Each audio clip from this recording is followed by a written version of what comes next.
Hello' everyone, আজি মোৰ পিছফালে আছে টাটা এল্ট্ৰছ XM প্লাছ 2025ৰ লেটেষ্ট ভেৰিয়েণ্ট হয় এইটো।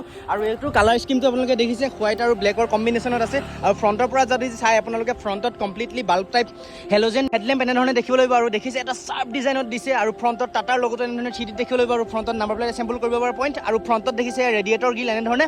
আৰু ছাইডৰ প্ৰফাইলটো যদি চাই ছাইডৰ প্ৰফাইলটোত আপোনালোকে এনেধৰণৰ দেখিব লাগিব। আৰু এখন XM প্লাছ ভেৰিয়েণ্টত আপোনালোকে কোনো ধৰণৰ ইয়াত এলয় দেখিবলৈ নাপায়, নৰ্মেল এনেধৰণৰ ফুইল দেখিব লাগিব ইয়াত দেখিছে। আৰু ৰিয়াৰ প্ৰফাইলটো আপোনালোকক এবাৰ দেখাই দিওঁ মই। এই প্ৰফাইলটো যদি চাই আপোনালোকে এনেধৰণে LED টাৰ্ণ ইণ্ডিকেটৰ দেখিব লাগিব আৰু LED টেইল লেম্প এনেধৰণে দেখিব লাগিব।